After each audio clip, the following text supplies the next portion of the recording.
বলে মায়ের পেট থেকে যখন দুনিয়ায় আসলো, এই দুনিয়ার জগতে হাজারো পচা কথা, মন্দ কথা আছে। দুনিয়ার কোনো কথার আওয়াজ আমার আপনার কানে পৌঁছানোর আগে, বাচ্চার কানে পৌঁছানোর আগে আল্লাহ তাআলার বড়ত্বের আওয়াজ তার কানে পৌঁছায়া দিতে হবে। ডান কানে আযান, বাম কানে ইকামত।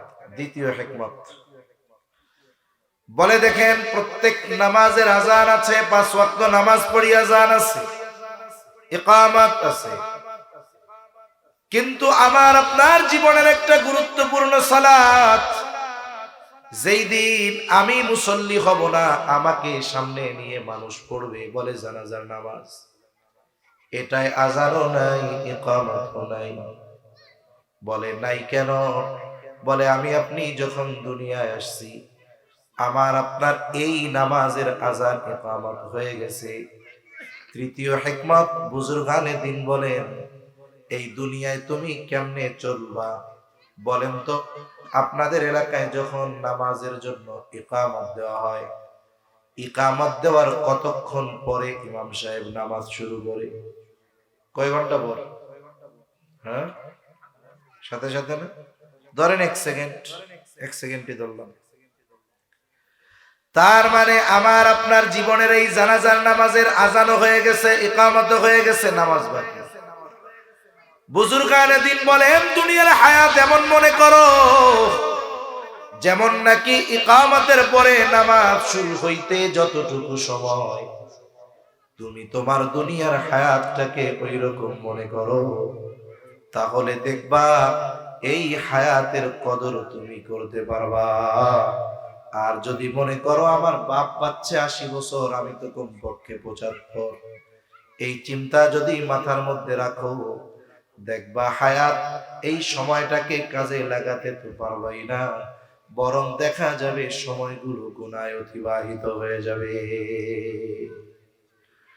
তাহলে মূল কথা, সন্তান দুনিয়ায় আসার পর আযান ইকামত দিয়ে দিতে হবে। দেখুন, এই যে আমেরিকা জ্বলতেছে, আপনারা জানেন না? ক্যালিফোর্নিয়া জ্বলতেছে না? জ্বলতেছে। এই আমেরিকাতেও অমুসলিমেরা মুসলমানদের এই কাজগুলোকে খুব রেসপেক্ট করে, সম্মান করে। আমি মাঝে মধ্যে বলি, আমার এক বন্ধু আছে, তার বাড়ি সিলেট, ও আমেরিকার মিশিগান থাকে, ওইখানের বাসিন্দা, সিটিজেনশিপ পেয়েছে। যেহেতু আমেরিকার নাগরিক, আমেরিকার চিকিৎসা সুবিধাও সে ভোগ করতে পারে। বলতেছে, ভাই আজীব ঘটনা শোনাই আপনারে। আমাদের দেশে তো যখন কোনো মহিলাকে হসপিটালে ভর্তি করবেন, আপনি যদি গিয়ে বলেন যে আমার ওয়াইফ পর্দা করে, এনার চিকিৎসা সেবার জন্য নার্স যারা থাকবে, ডাক্তার যারা থাকবে, সবাই যেন মহিলা হয়, দেখবেন আপনারে খোসামাই রেখে বেরেন মিয়া, অন্য জায়গা দিয়ে আপনি যান গা, এরকম উল্টাপাল্টা কথা বলবে, ঠিক কিনা বলেন? তিনি বলতেছে, আমি যখন আমার স্ত্রীকে নিয়ে হসপিটালে ভর্তি করলাম, উনি সন্তান সম্ভবা। আবার এমন নয় যে ওই দেশে, আমাদের দেশের গাইনি ডাক্তার যারা, এদের কাছে যদি কেউ প্রেগন্যান্ট মহিলাকে নিয়ে যায়, ও টেস্ট দিয়াই বলবে, হায় রে বাচ্চার পজিশন ভালো না, পানি কম আছে, এটারে সিজার না করলে বাচ্চাও বাঁচতে নাও পারে, বাচ্চার মাও নাও বাঁচতে পারে। কারণ আপনি ভয়ের ঠেলায় কি করবেন? ও আল্লাহ, কারো মরার দরকার নাই, পেট কাটে কাটুক, বাইচা থাক, ঠিক কিনা বলেন? আমাদের দেশে ডাক্তাররা ডাকাতি করে, যেই চিকিৎসা দরকার নাই সেটাও করে। মাঝে মধ্যে আমরা দেখি না, তার কোনো সমস্যা নাই, অ্যাপেন্ডিসাইডের অপারেশনের কথা কইয়া 5 লাখ খেয়ে হয়ে গেছে, বেচারার জীবনটাই শেষ। আবার আর এক ডাক্তারের ব্যাপারে দেখলাম, সে কি ব্যথার অপারেশনের কথা বইলা একেবারে কিডনি বের করে নিয়ে আর একজনের কাছে বেঁচে দিচ্ছে। এগুলো ডাকাত, এদের চাইতে ডাকাত ভালো, ঠিক কিনা বলে? কিন্তু বহির্বিশ্বে অমুসলিম যারা, ওরা এরকম ডাকাত না, এদের চারিত্রিকগত কিছু বিষয় আছে খুব ভালো। তা বলতেছে, আমি যে হসপিটালে নিচ্ছি সেফটির জন্য, ওদের যদি সিজারের প্রয়োজন না হয়, ওরা তো করবেই না, স্বাভাবিক ডেলিভারি করাবে। যদি ইন কেস কোনো বিষয় হয়েই যায়, করতে যদি বাধ্য হয় তাইলে করবে, নইলে করবে না। পেশেন্ট ভর্তি করতে গেলে এন্ট্রি করতে হয় না, লিখতে হয় না যে কে অভিভাবক, নাম কি। বন্ধু আমার বলে, আমি গিয়ে যখন বললাম আমার নাম ফখরুল ইসলাম, তিনি আমার স্ত্রী। তখন রিসিপশন থেকে বলতেছে, তাহলে আপনার জন্য কেবিন হলো ওই বিল্ডিং এ। বলে কেন, আমার জন্য আলাদা কেন? বলে হ্যাঁ, আপনি তো মুসলিম, লেবাসেও বোঝা যাচ্ছে, আপনি তো আপনার স্ত্রীকে দিয়ে পর্দা করান। বলে ওই ভবনে যারা আছে ওইখানে ডাক্তার থেকে নিয়ে শুরু করে সবাই মহিলা, ওইখানে আপনার স্ত্রীর পর্দার কোনো সমস্যা হবে না। আর আমরা যদি বলি যে যে ডিউটিতে আছে ওনারে বাদ দিয়ে একটা মহিলা দেন, দেখবেন কত কথা শোনায় আমাদের। এরপরে বললেন আমার স্ত্রী প্রসব বেদনা উঠলো, ওনাকে থিয়েটারের মধ্যে নিয়ে যাওয়া হলো, অপারেশন থিয়েটারে। ওই জায়গায় স্বাভাবিক ডেলিভারি হবে। ওই ভবনে মহিলা, উনি ছাড়া, মহিলা ছাড়া কেউ নাই। বলে পুরুষ আমি একা, অপারেশন থিয়েটারের সামনে আমি বসা। ইতিমধ্যে একজন নিগ্রো আফ্রিকান লোক অপারেশন থিয়েটারের দরজার সামনে এসে দাঁড়ায় গেছে। আমি চিন্তা করতেছি, বাচ্চা আমার হচ্ছে, এই জন্য আমার থাকার অনুমতি এই জায়গায়, এইটা আবার কেনা। এবার ও গিয়ে ওই আফ্রিকানকে জিজ্ঞাসা করে, হু আর ইউ, তুমি কে? তখন সে বলতেছে, আমি হলাম এই হসপিটালের একজন স্টাফ, এইখানে কি চাও? বলে আমাকে রিসিপশন থেকে এখানে আসতে বলা হয়েছে। কেন? বলে আমাকে জানানো হয়েছে একজন মুসলমান সন্তান হচ্ছে, বলে এই সন্তানের কানে আযান ইকামত দিতে হবে। বলে হসপিটাল কর্তৃপক্ষ মুসলমানদের সন্তানদের কানে আযান ইকামত দেওয়ার দায়িত্ব আমাকে দিয়ে দিয়েছে। বলে যত বাচ্চা হয় মুসলমানদের এই দায়িত্ব আমি পালন করি, আর আমারে দিছে কে? হসপিটাল কর্তৃপক্ষ। একটু চিন্তা করেন তো, একটা অমুসলিম দেশ, ইসলামের বড় দুশমন এরা, কিন্তু কিছু কিছু বিষয় তারা এটাকে যেমন রেসপেক্ট করে, আমাদের দেশের মুসলমানরা এটা হয়তো জানেই না। আর আপনার বাচ্চা হওয়ার পরে আপনি যদি কোন আমি একটু আযান ইকামত দেই ওইটার গানে, বলবে সরেন সরেন সরেন, ভাইরাস ঢুকবে, এই হবে সেই হবে, আপনারা ঢুকতেই দিবে না। ঠিক কিনা কর? এটা সন্তানের অন্যতম একটি হক। এরপরে সন্তানের বয়স যখন 7 দিন হবে, 7 দিন বলে তার আকিকা করতে হবে। আকিকা, ছেলে যদি হয় 2টা ছাগল দিয়া, মেয়ে হলে 1টা।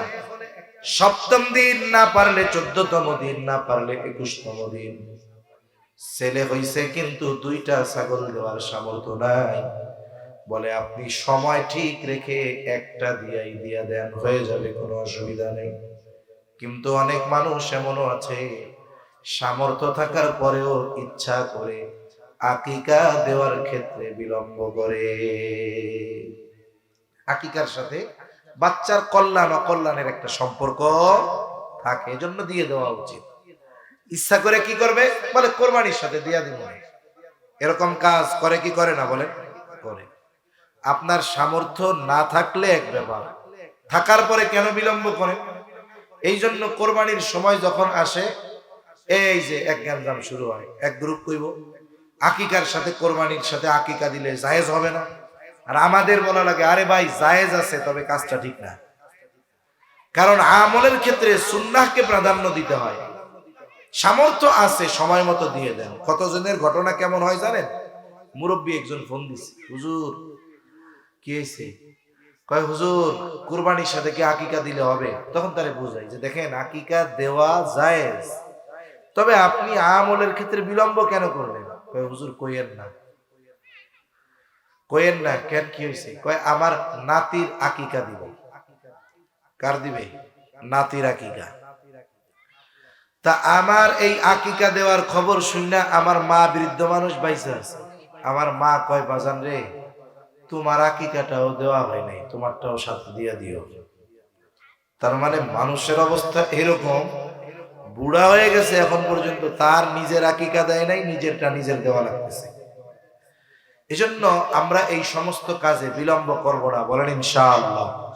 আপনি সন্তান ভালো চান, সন্তান গড়তে চান, আপনার শুরু থেকে এই প্রসেসগুলো কাজে লাগাতে হবে।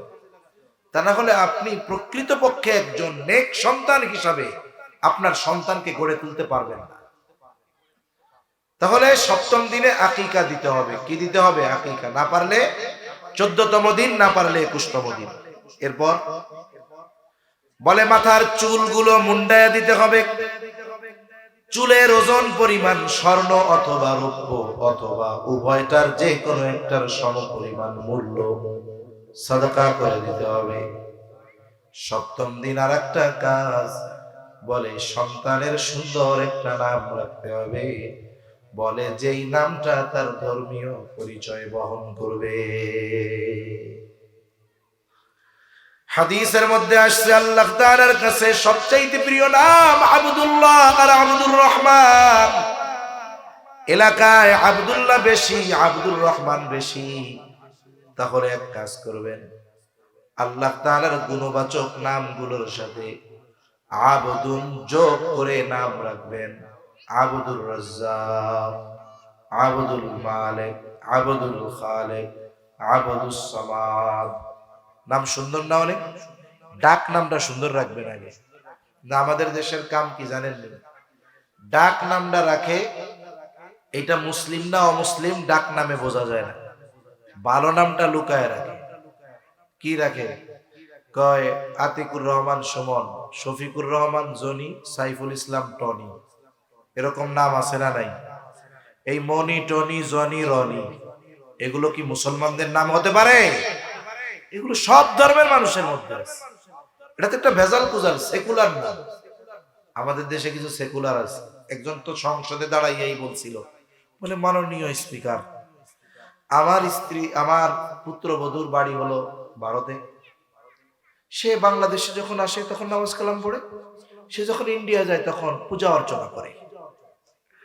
এই হলো অবস্থা। নাম একটা রাখছে সেকুলার মার্কা নাম। এটা মুসলমান, হিন্দু না, বৌদ্ধ না, খ্রিস্টান, এটা টেরও পাওয়া যায় না। কিন্তু ভালো নামটারে লুকায় রাখছে। আরে মিয়া, টাকা পয়সা চুরি করে নেওয়া যায়, নাম কি চুরি করে নেওয়া যায় নাকি? তাহলে ভালো নাম, ডাক নামটা ভালো রাখেন না কেন?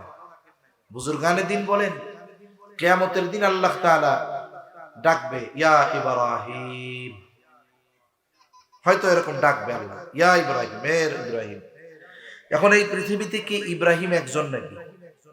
ইব্রাহিম কি একজন? এই নামে লোকের অভাব আছে। নবীর নাম যদিও, কিন্তু এই নামে লোকের তো অভাব নেই।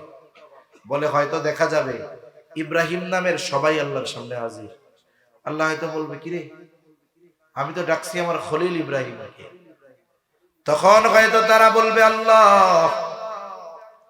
আপনি তো বলেন নাই ও আমার খলিল ইব্রাহিম, আপনি তো ডাক দিছেন ইয়া ইব্রাহিম, আমার নাম তো ইব্রাহিম, আমাদের নাম তো ইব্রাহিম। আল্লাহ তাআলা কিয়ামতের দিন বান্দাকে ক্ষমা করার জন্য বাহানা তালাশ করবে।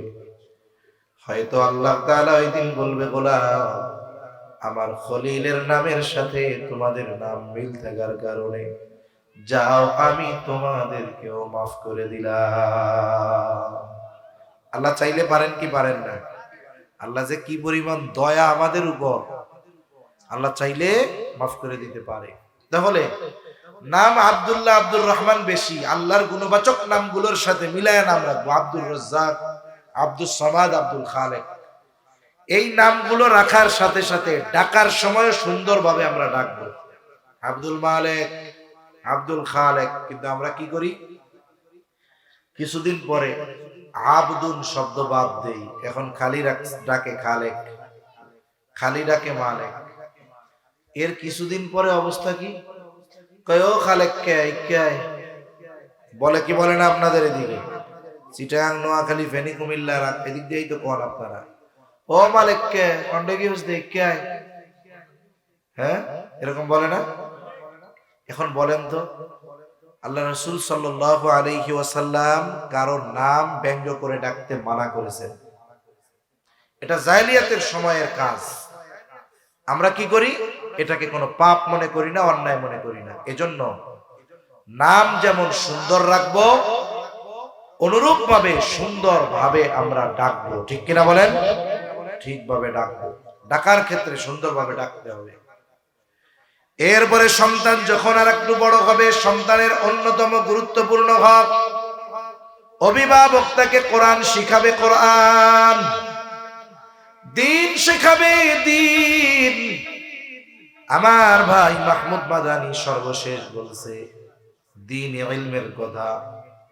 দ্বীন ইলম শিখা আমাদের সকলের জন্য জরুরি। বলে শুধু নিজে শেখা জরুরি নয়, বরং অধীনস্থদেরকেও দ্বীন শেখানো জরুরি। রাসূলুল্লাহ সাল্লাল্লাহু আলাইহি ওয়াসাল্লাম বলেন, তালাবুল ইলমি ফারিদাতুন আলা কুল্লি মুসলিম। দ্বীন ইলম শিক্ষা করা প্রত্যেক মুসলমান নরনারীর উপরে ফরজ। প্রথম প্রশ্ন, কতটুকু ফরজ? কেউ কেউ বলে একটা মানুষ পরিপূর্ণ দ্বীন মেনে চলার জন্য যতটুকু ইলম দরকার কতটুকু শেখা ফরজ। আবার কেউ কেউ বলেন না না, আল্লাহ তাআলা তো একা জাহান্নাম থেকে বাঁচতে বলেন নাই। আল্লাহ তাআলা বলেন, ইয়া আইয়ুহাল্লাযীনা আমানু কু আনফুসাকুম ওয়া আহলিকুম নারা। আল্লাহ তাআলা বলেন, হে ঈমানদারেরা, তুমি নিজে জাহান্নামের আগুন থেকে বাঁচো, অধীনস্থদেরকেও জাহান্নামের আগুন থেকে বাঁচাও। এখন বলেন তো, নিজে যদি জাহান্নাম থেকে বাঁচার জন্য ইলমে দ্বীন দরকার হয়, অধীনস্থদেরকে জাহান্নাম থেকে বাঁচানোর জন্য তাদের ইলমে দ্বীন শিক্ষা দেওয়ার দরকার আছে না নাই? আমাদের সমাজে আমরা যদি হিসাব করি, শতকরা 10-15 জন পাওয়া যাবে না, ওলামায়ে কেরাম বাদ দিয়া, মাদ্রাসার ছাত্র বাদ দিয়া, ওলামায়ে কেরাম বাদ দিয়ে বাকি 100 জনের মধ্যে 5 জনও পাওয়া যাবে না যতটুকু ইলম শিখা ফরজ ততটুকু ইলম তারা শিখছে। এরকম শতকরা 5 জনও পাওয়া যাবে না। তাইলে আমরা মুসলমান, আমরা যে ওই পরিমাণ দ্বীন শিখলাম না, যেই পরিমাণ শেখা ফরজ ছিল, বলেন তো এর কারণে আমাদের পাপ হচ্ছে কি হচ্ছে না? কথা বুঝেন নাই মনে হয়। আর সুন্নাহ ইসলামিয়া মাদ্রাসার মুহতামিমরা যায় যদি বলেন যে হুজুর, আমাদের সন্তানেরা তো দ্বীন ইলম শিখতেছে, কিন্তু আমাদের যতটুকু শেখা ফরজ আমরা তো শিখলাম না। দৈনিক এশার পরে আধা ঘন্টা সময় দিয়ে আমাদের একটু জরুরতে দ্বীন শেখায়া দেন। বলেন তো মসজিদের ইমাম, মাদ্রাসার মুহতামিম এই কথা কি বলবে যে আমরা পারবো না? এ কথা বলবে? বলবে না। কিন্তু অবস্থা কি? বলে আমাদের শেখার আগ্রহ নেই, আমাদের আগ্রহের অভাব।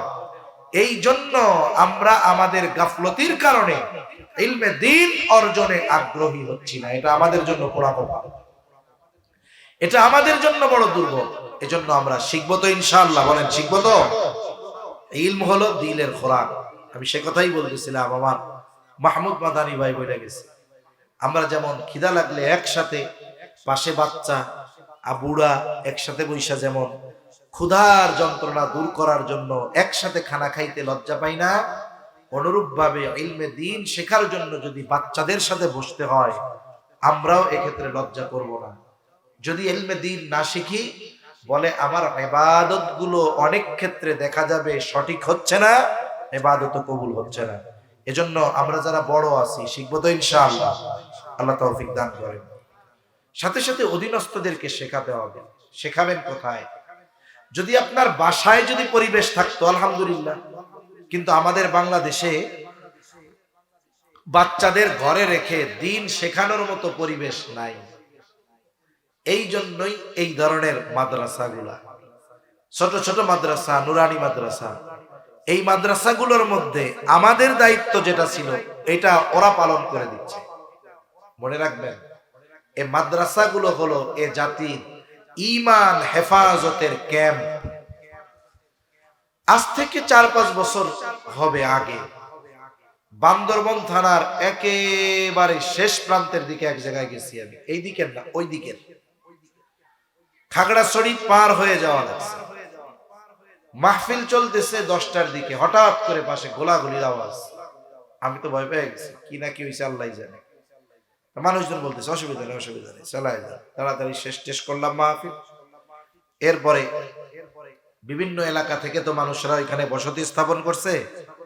তাদের মধ্যে একজন বলতেছে, হুজুর আজকে তো আমরা 12টা পর্যন্ত বাহিরে কাটাইয়া সুন্দর মতো ঘরে ফিরলাম।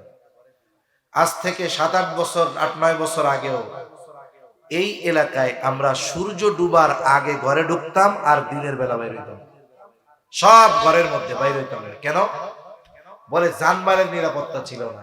তা এখন কি হয়েছে?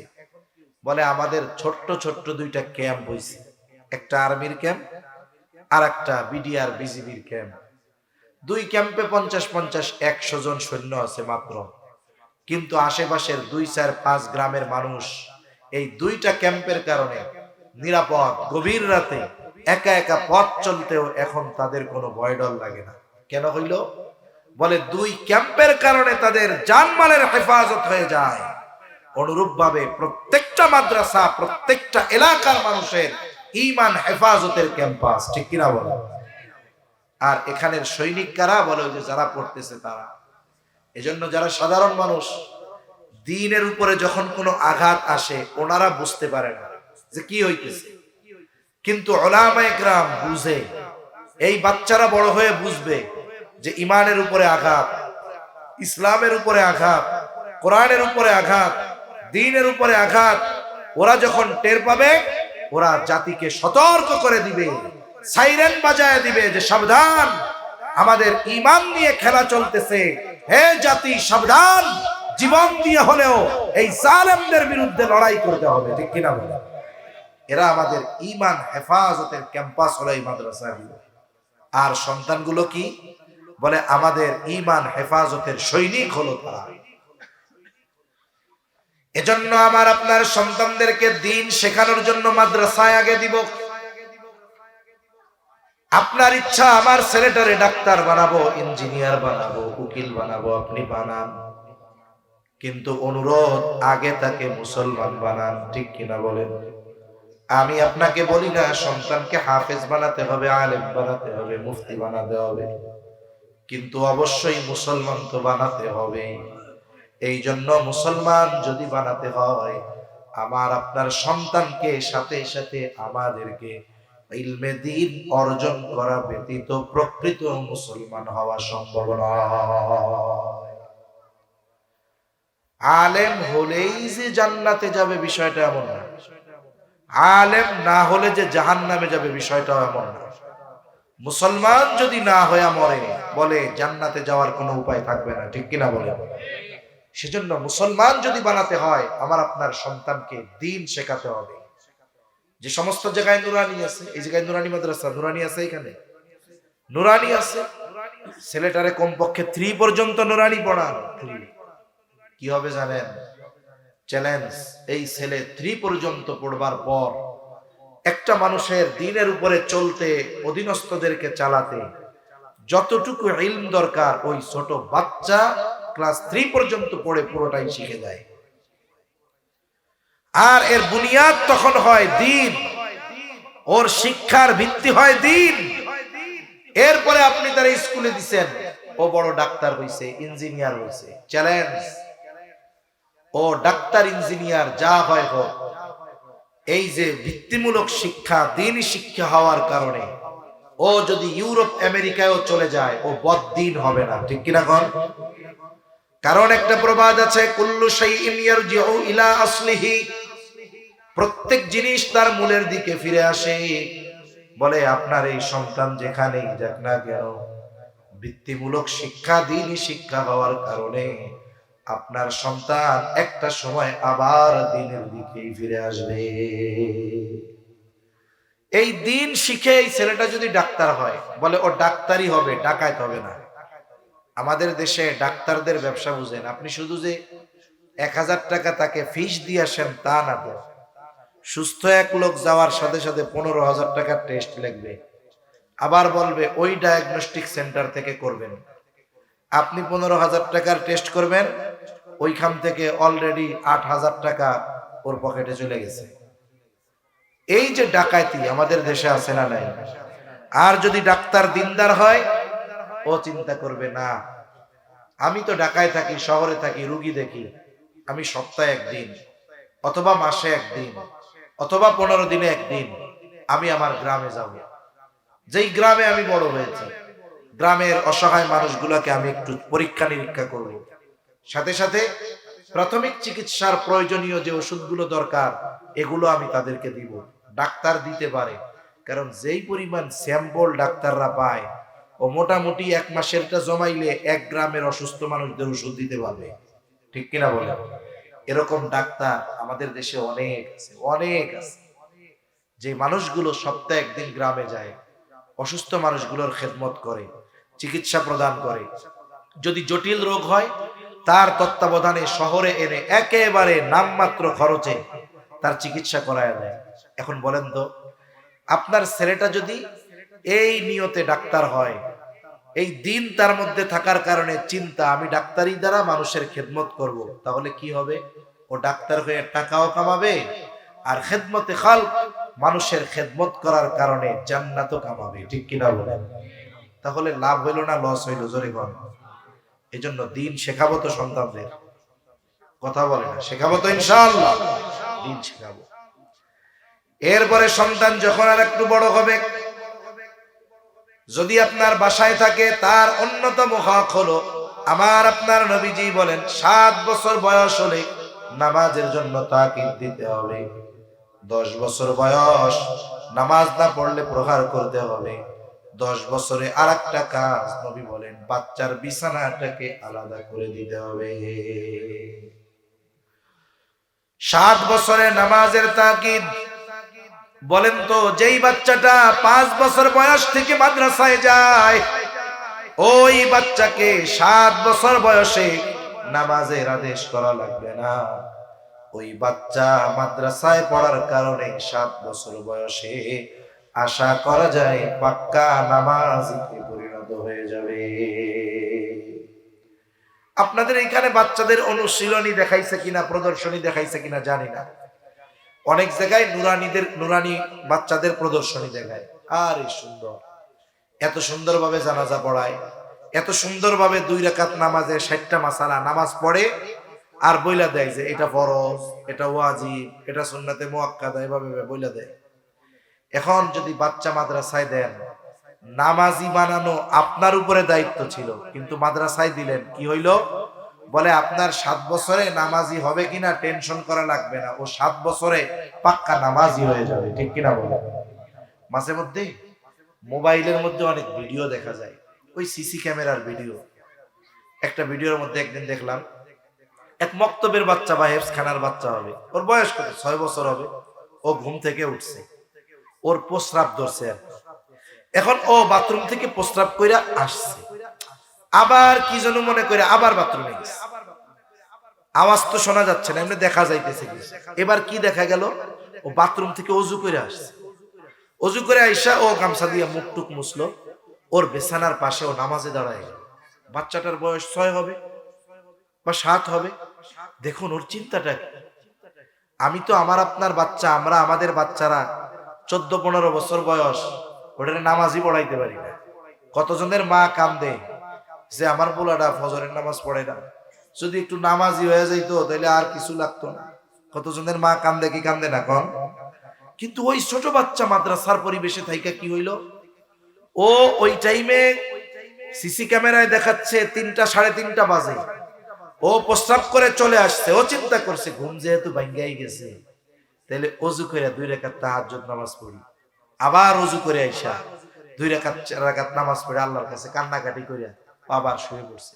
একটু চিন্তা করেন তো, আপনি আপনার বাচ্চারে মসজিদে নিতে পারতেছেন না, আর এই 6 বছরের বাচ্চাটা যার আমল নামাই ওপেন হয় নাই, ও গুনাহ করলে কোনো গুনাহই হয় না, অথচ এই বাচ্চাটা দ্বীনি পরিবেশে থাকার কারণে 6 বছর বয়সে রাত্রে উঠে তাহাজ্জুদ পড়তেছে। এই দৃশ্য যেই বাপ দেখবে, যেই মা দেখবে, যেই ওস্তাদ দেখবে, আল্লাহর কসম ওই মা বাপ যদি ইমানদার হয়, এই দৃশ্যর চাইতে অন্তর শীতলকরণের দৃশ্য আর কোনো কিছুই ওই মা বাবার জন্য হতে পারে না। এজন্য সন্তানদেরকে আমরা নামাজের শিক্ষা দিব। দিতে হলে কোথায় দিব? বলে মাদ্রাসায় দিয়ে দাও, তাহলে সহজে হয়ে যাবে। এরপরে সন্তান যখন প্রাপ্তবয়স্ক হবে, আলোচনা শেষ, লম্বা করব না আর। বলে সন্তান যখন প্রাপ্তবয়স্ক হবে, বিবাহ উপযুক্ত হবে, সন্তানকে বিবাহ দিয়ে দিতে হবে। ছেলে হোক আর মেয়ে হোক, উভয়কে বিবাহ দেওয়ার দায়িত্ব হলো অভিভাবকের পিতার। আল্লাহ তাআলা কোরআনুল কারীমের মধ্যে বলেন, ওয়া আনকিহুল আয়ামা মিনকুম ওয়াস-সালিহিনা মিন ইবাদিকুম ওয়া ইমাইকুম ইয়াকুনু ফুকারা ইউগনিহিমুল্লাহ। আল্লাহ তাআলা অভিভাবকদেরকে আদেশ দিয়েছেন, তোমাদের অধীনস্থ যারা বিবাহ উপযুক্ত আছে, সে যেই হোক তার বিবাহ দিয়ে দাও। অনেক ক্ষেত্রে অনেকে বিবাহ দেওয়ার ক্ষেত্রে বিলম্ব করে, বলে বিবাহ দিলে কি হবে, খাওয়াবে কি? আল্লাহ তাআলা বলেন, ইয়াকুনু ফুকারা ইউগনিহিমুল্লাহ। আল্লাহ তাআলা বলেন, বিবাহ দিয়ে দাও, তারা যদি দরিদ্র হয় ধনী বানায় দিবেন কে? বলেন তো, পিতার জন্য শুধু মেয়েকে বিবাহ দেওয়া দায়িত্ব, না ছেলেকেও দেওয়া দায়িত্ব? কথা বুঝেন নাই? আপনারা কথা কন না কেন, মাথা জাকেন কেন? কথা না কইলে মনে হয় তো যে আমি কবরস্থানে ওয়াজ করতেছি। বলেন, অভিভাবকের জন্য ছেলে মেয়ে উভয়কে বিবাহ দেওয়া দায়িত্ব না? কিন্তু পিতা কি করে? খালি মাইয়ারে বিয়া দেওয়ার লেগে আছে, টেনশনে শেষ। অনেক বাপ কি করে, মেয়ে হইছে, ওর চিন্তা এর তো বিয়ে দিতে হবে 18 বছর 17 বছর বয়সে, বিবাহ উপযুক্ত হইলে। এবার মেয়ের জন্য 10টা গাছ লাগায়, বড় দামি কাঠের গাছ, প্রতি মাসে 500 টাকা করে জমায়। এবার মেয়ে যখন বিবাহ দিবে, এই গাছ 10টা বেচছে 10 লাখ টাকা, জমছে আরো 5 লাখ। এবার মেয়ের এসে বলে, মামনি তুমি জানো এই তোমার বিবাহ দেওয়ার টাকা কোথা থেকে আসতেছে? 1 টাকাও আমার খরচ থেকে, আমার নিজের জমানো টাকা থেকে ভাঙা লাগতেছে না। কোথা থেকে আসছে? বলে, মামনি তুমি যেদিন জন্ম নিছো ওই দিনই তো আমি চিন্তা করছি আমার মামনি বড় হবে, তাকে বিবাহ দেওয়া লাগবে। এখন বিবাহ দিব তো আমি ধুমধাম করে, এজন্য তোমার জন্য 10টা গাছ লাগাইছিলাম, এই 500 টাকা করে প্রতি মাসে জমাইছিলাম, টাকা জমাইয়া হয়েছে 5 লাখ, কথার কথা, আর গাছ বেচে বেশি 10 লাখ, এই 15 লক্ষ টাকা। তুমি চিন্তা করো না মামনি, একেবারে আমি তোমার ঘর সাজাইয়া তোমারে বিয়া দিল। আপনাদের অঞ্চলে এই সিলেট চট্টগ্রামে 2 বিভাগে বিবাহের ক্ষেত্রে এত পরিমাণ খরচ করে, অকল্পনীয় খরচ করে কি করে না বলেন? সব দিক দিয়ে করে। মনে রাখবেন, অনেকে চিন্তা করে অমুকের মাইয়ারে 10 লাখ খরচ করে বিয়া দিল, আমি যদি 12 লাখ খরচ না করি আমার ইজ্জত থাকবো? আসলে বিবাহ দেওয়ার ক্ষেত্রে আপনি বরকতের চিন্তা করেন। নবীজি কি বলেন? ইন্না আ'যামান নিকাহি বারাকাহ আইসারুহা মাউনা। যেই বিবাহে খরচ যত কম, সেই বিবাহে বরকত তত বেশি। সুবহানাল্লাহ বলেন। এই জন্য আমাদের কিছু যুবক ভাই চিন্তা করে, মা বাপরে আর কষ্ট দিব না, নিজেই বিয়ে করে লইয়া এটা চলে আয়, একেবারে খরচ ছাড়া। এখন আপনি চিন্তা করতেছেন মেয়েরে বিবাহ দিবেন, কেন? ছেলেরেও তো বিয়ে দেওয়ার দায়িত্ব আপনার। ছেলে যখন বিবাহ উপযুক্ত হয়, ছেলে যখন বিবাহ করতে চায়, বাবার কাছে খোঁজ যায় যে ছেলে বিয়ে করতে চায়। এখন কয় ইতারে বিয়া দিউম, খাওয়াইবো কি? আগে ইনকাম করুক। এইবার ছেলে মনে করেন চাকরি বাকরি ধরছে, ব্যবসা বাণিজ্য শুরু করছে, এখন বলে তাইলে এখন বিয়া দিয়া দেন, এখন তো ইনকাম ধরছে। কয় আমি 20 বছর খাওয়াইলাম, এখন ইনকাম করে আগে আমারে 5 বছর খাওয়া, এরপরে বিয়া দিব। ঠিক কিনা বলে? কি ভুল করতেছেন জানেন? এই ছেলেটা, বিবাহ উপযুক্ত ছেলেটা, আপনি বিবাহ না দেওয়ার কারণে এই ছেলেটা যদি যৌবনের তাড়নায় কোনো পাপের সাথে জড়ায়, আপনি বাবা হাজী সাহেব, মসজিদের সভাপতি, মসজিদের ইমাম, মনে রাখবেন আপনি তো চোখের গুনাহ করেন না, জবানের গুনাহ করেন না, কিন্তু ছেলে যদি পাপে জড়ায় আর জেনা করে, বলে ওই জেনার গুনাহ ওই বুজুর্গ বাপের আমলনামায় যোগ হয়ে যাবে। ঠিক কিনা বলেন? এজন্য মেয়ের বিবাহের কথা যেমন জন্মের পর চিন্তা করেন, ওরকম আল্লাহ বলছে মেয়েরও বিবাহ দিতে হবে, ছেলেরটাও দিতে হবে। দায়িত্ব অভিভাবকের। ছেলের জন্য 10টা গাছ লাগান, 500 টাকা করে জমান, বিবাহ উপযুক্ত হয়ে গেছে, এইবার এই টাকা তার হাতে তুলে দিয়ে বলেন, ধরো, আমার দায়িত্ব ছিল তোমার প্রাপ্তবয়স্ক হলে বিবাহ দেওয়া, কারণ তুমি যদি এই কারণে কোনো পাপে জড়াও, ওটা আমার আমলনামায় যোগ হবে। এই যে 15 লাখ, বিবাহ করবা, ব্যবসা বাণিজ্য করবা, যাও নিজের পায়ে দাঁড়ায় যাও, বিয়ে শাদী করো, তাহলে তো সহজ হয়ে যাইত। এজন্য মনে রাখতে হবে, আমাদের অধীনস্থ যারা আছে, বিবাহ উপযুক্ত যারা, এদের যদি আমরা বিবাহ না দেই যথাসময়ে, এই কারণে যদি পাপের সাথে জড়িয়ে যায়, বলে এই পাপের ভাগীদার অভিভাবককেও হওয়া লাগবে। এখন আসেন, আমি মোটা মোটা কিছু হকের কথা বললাম। একটা বাবা যদি তার সন্তানকে এই বিষয়গুলো মেনটেন করে প্রতিপালন করে, বলেন তো আপনার কি মনে হয় ওই বাবার বুড়াকালে আইসা হুজুরের কাছে বলা লাগবে যে একটু পিতামাতার হকের ওয়াজ করেন? করা লাগবে? লাগবে না। কেন? বলে আপনি গাছ লাগিয়েছেন, যথাযথভাবে গাছের যত্ন নিয়েছেন, 5 বছর পরে ইনশাআল্লাহ যদি অঘটন না ঘটে ওই গাছ আপনাকে ফল দিবে। সন্তান এরকম এক নেয়ামত। আপনি যদি সন্তানের এরকম কদর করেন, তাকে দিনদার বানানোর ফিকির করেন, যথাযথ হকগুলো আদায় করেন, এই সন্তান এক সময় বড় হবে, আপনি বৃদ্ধ হয়ে যাবেন, ওই সন্তান আপনাকে বোঝা মনে করবে না। ওর যদি কামলা দিয়েও খাওয়াতে হয়, ওই মা বাবাকে সে কামলা দিয়ে খাওয়াবে, নেয়ামত মনে করবে। ঠিক কিনা বলে? এজন্য আমরা আমাদের সন্তানদেরকে দুনিয়া আখিরাতের সম্পদে যদি পরিণত করতে চাই, সন্তানদের হক আদায় সহকারে সন্তানদেরকে দিন শেখানোর কোনো বিকল্প নাই। একটা জিনিস একটু চিন্তা করেন তো, একজন মানুষ কৃষক, লেখাপড়াও পারে না, নিজের নামও লিখতে পারে না, এইরকম একজন লোক তার সন্তানকে কষ্ট করে লেখাপড়া শিখিয়েছে। এখন সে বিসিএস ক্যাডার, বড় সরকারি চাকরিজীবী, সরকার তাকে থাকার জন্য বাড়ি দিয়েছে, চলার জন্য গাড়ি দিয়েছে, স্পেশাল বাসায় সে থাকে। বলেন তো, সন্তানকে শিক্ষিত করার কারণে সন্তান যেই ফ্যাসিলিটি গুলো ভোগ করতেছে, এই ফ্যাসিলিটি গুলো তার পিতাও ভোগ করতে পারবে কি পারবে না? পারবে। ওই পিতা সন্তানের বাসায় গিয়ে থাকতে পারবে, খাইতে পারবে, গাড়িতে চড়তে পারবে। তারে কেউ বলবে না যে আপনার ছেলে তো বিসিএস ক্যাডার, আপনি তো মূর্খ, কেন আপনি এই গাড়িতে উঠতেছেন, নামেন। এরকম কেউ বলার অধিকার রাখে? তার মানে সন্তান যদি সম্মানিত হয়, সাথে সাথে তার পিতা মাতাও সম্মানিত হয়। এটা দুনিয়ার নিজাম।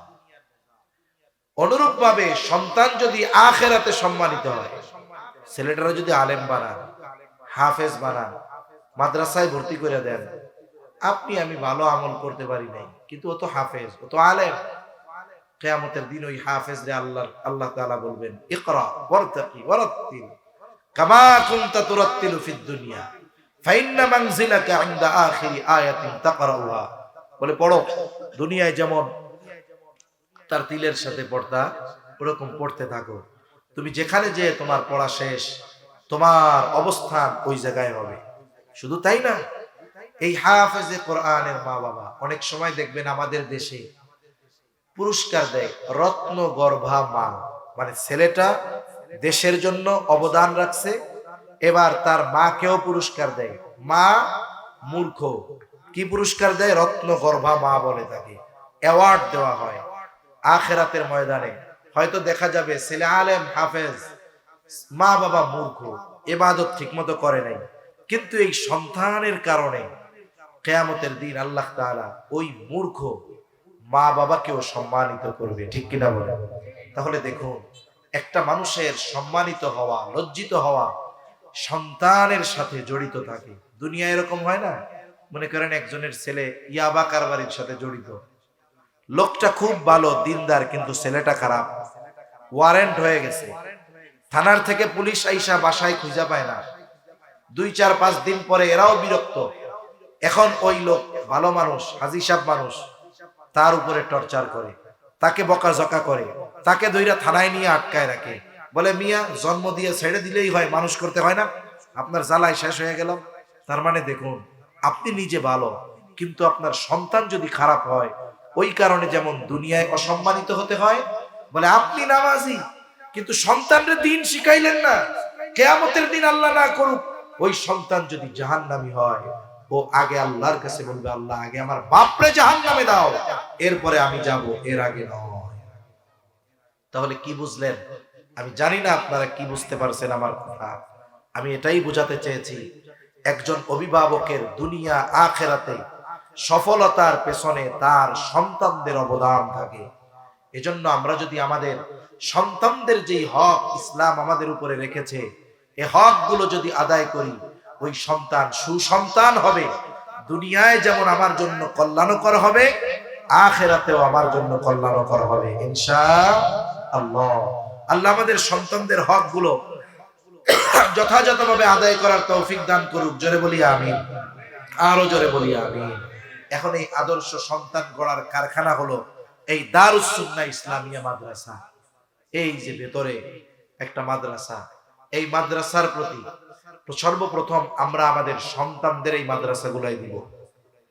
পরে জাবানাই বানাই প্রাথমিক শিক্ষা আমি দ্বীনি শিক্ষায় শিক্ষিত করব সন্তানদের। এরপরের কাজ কি? বলে দোয়া করব। এরপরের কাজ কি?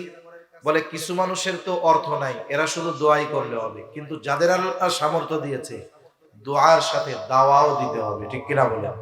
আপনার সন্তান, আমার সন্তান, এরা এখানে পড়বে, এদের পড়ার পরিবেশ দরকার। যারা পড়াবে এরা যেন নির্বিঘ্নে নিশ্চিন্তে ভালোভাবে পড়াতে পারে, এজন্য তাদেরকে খরচ দেওয়া দরকার, বেতন দেওয়া দরকার, যাতে করে তাদের পারিবারিক টেনশন কম থাকে। এখন দেখুন, এরা দিন শেখার মাধ্যমে ওরা নিজেরাই উপকৃত হয় তা না, বরং আমরাও ওদের দ্বারা উপকৃত হই। কেমনে হই? দেখুন, কোরআনের হাফেজ হওয়া ফরজে আইন না, তবে ফরজে কেফায়া। কথা বুঝেননি? মুফতি হওয়া, মাওলানা হওয়া ফরজে আইন না, তবে ফরজে কেফায়া। ফরজে কেফায়া কোনটা? সহজ উদাহরণ দেই। একজন মারা গেছে আপনাদের এলাকায়, এই ব্যক্তির জানাজা দাফন কাফন কেউ করে না, তাহলে এলাকার সবাই গুনাহগার হবে, ঠিক না? কিন্তু যদি 5-8-10 জন লোক এই দায়িত্ব পালন করে, করার কারণে সকলের থেকে জিম্মাদারি আদায় হয়ে যাবে। কিন্তু যদি কেউ না করে, সবাই গুনাহগার হবে। এখন যদি এক সমাজে কোনো হাফেজ না থাকে, কোনো আলেম না থাকে, কোনো মুফতি না থাকে, বলে তাহলে এই সমাজের সবাই গুনাহগার হবে। কিন্তু যদি কিছু মানুষ আলেম হয়, হাফেজ হয়, সকলের পক্ষ থেকে জিম্মাদারি আদায় হয়ে যাবে। তাহলে এই মাদ্রাসায় যারা পড়ে, বলেন তো এরা কি শুধু নিজেরা উপকৃত হয় না আমাদেরও উপকার করে? কথা বুঝেন নাই মনে হয়? আমাদেরও উপকার করে। এজন্য এদের সাথে আমাদের সহযোগী হওয়ার দরকার আছে না নাই? জোরে বলেন, আছে না নাই? এজন্য সর্বশেষ আমার কথা শেষ, আমি আপনাদের কাছে অনুরোধ করব, এই মাদ্রাসার জন্য কে কেমন দিতে পারবেন আমি জানি না। হয়তো কারো সামর্থ্য আছে 50 দিতে পারবেন, কারো হয়তো 20, কারো 10, কারো 5, কারো 15, কারো 500, কারো 1000, কারো 2000। কার কেমন অ্যাবিলিটি আছে আমি না জানলেও জানে কে? জোরে বলেন, জানে কে? আল্লাহ তাআলা জানে। এখন আপনারা নিজেদের থেকে ওই পাম্পট্টি মাইরা মানুষের কাছ থেকে কালেকশন করে, এটা আমি পারিও না, করিও না।